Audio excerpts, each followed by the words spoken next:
दोस्तों, एक बार भगवान श्री कृष्ण ने सत्यभामा के कहने पर स्वर्ग से पारिजात के वृक्ष को ले आए। तब सत्यभामा को इस बात का अहंकार हो गया कि मैं बहुत सुंदर हूँ। इसी कारण श्री कृष्ण जी ने मुझे स्वर्ग से पारिजात का वृक्ष लाकर दिया है और मैं उसकी अति प्रिय हूँ। एक बार सूर्य दर्शन चक्र को भी इस बात का अहंकार हो गया कि मैंने इंद्र के ब्रज को ध्वस्त कर दिया और भगवान के पास जब कोई अस्त्र नहीं बचता है तब भगवान मेरा प्रयोग करते हैं। इसी प्रकार एक बार गरुड़ देव को भी इस बात का अहंकार हो गया कि भगवान श्री हरि कहीं भी जाते हैं तो मुझे साथ में लेकर जाते हैं, क्योंकि मेरी अति तीव्र गति व बल का कोई मुकाबला नहीं कर सकता। तब भगवान श्री कृष्ण ने सोचा कि क्यों ना इन तीनों का अहंकार दूर किया जाए। फिर श्री कृष्ण ने हनुमान जी का स्मरण किया। स्मरण करते ही हनुमान जी सारी बातें समझ गए और वह श्री कृष्ण जी के द्वार में जाने की बजाय द्वारिका के एक सुंदर बगीचे में जाकर फल तोड़कर फेंकने लगे और सारे वृक्ष को उखाड़कर फेंक दिया। जब श्री कृष्ण जी को इस बात का पता चला तो उन्होंने गरुड़ जी को बुलाया और कहा कि जाओ बगीचे में यह कौन उत्पात मचा रहा है, उसे द्वार में लेकर आओ। श्री कृष्ण जी की यह बात सुनकर गरुड़ जी उस बगीचे में पहुँचे और देखा कि एक बानर ने बहुत सारे वृक्ष को उखाड़कर फेंक दिया। गरुड़ जी उन्हें पकड़ने के लिए गए। तब हनुमान जी ने अपनी पूंछ से उन्हें जकड़ लिया, जिससे गरुड़ जी को पीड़ा होने लगी और उन्हें दूर समुद्र में फेंक दिया।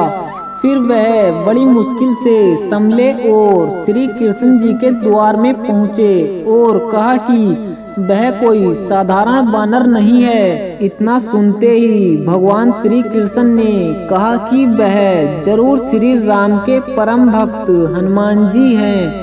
जाओ और उन्हें आदर पूर्वक यहाँ लेकर आओ और फिर कहना कि श्री राम जी ने आपको याद करा है। इतना कहते ही गरुड़ जी हनुमान जी को लेने चले गए, परंतु हनुमान जी वहाँ से चले गए थे।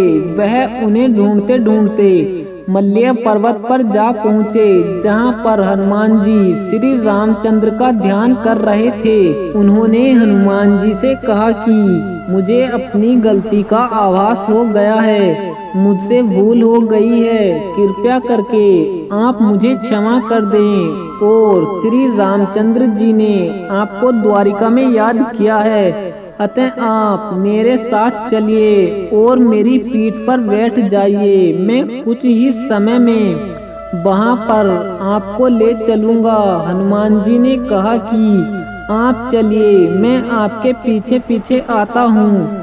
गरुड़ जी यह कहकर चले गए। वहाँ द्वारिका में श्री कृष्ण जी ने सत्यभामा से कहा कि आप तैयार हो जाओ और श्री कृष्ण श्री राम जी के रूप में आ गए और सिंहासन पर सत्यभामा के साथ बैठ गए और सूर्य दर्शन चक्र से कहा कि जाओ तुम द्वार पर खड़े हो जाओ और किसी को भी अंदर मत आने देना। ऐसा सुनते ही वह द्वार पर जाकर खड़े हो गए और पहरा देने लगे। कुछ क्षणों के पश्चात ही हनुमान जी वहां पर आए तो उन्होंने हनुमान जी को रोका, लेकिन हनुमान जी नहीं रुके।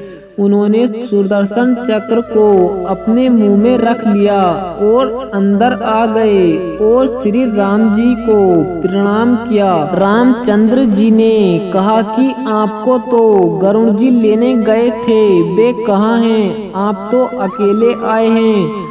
तब हनुमान जी ने कहा कि वह तो मुझसे पहले निकले थे, अभी तक नहीं आए। फिर वहां पर गरुड़ जी गहरी सांस लेते और थकी हुई अवस्था में वहां पर आए और कहा कि आप तो मेरे पीछे पीछे आ रहे थे, आप मुझसे पहले कैसे आ गए? तभी श्री रामचंद्र जी ने हनुमान जी से पूछा कि आपको द्वार पर किसी ने रोका नहीं?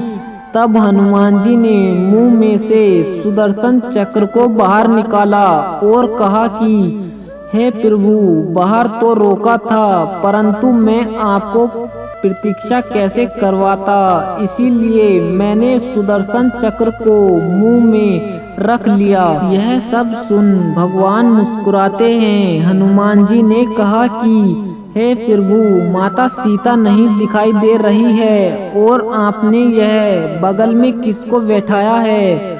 उधर से रुक्मणी जी आई तो हनुमान जी ने देखा और उन्हें माता सीता कहकर प्रणाम किया।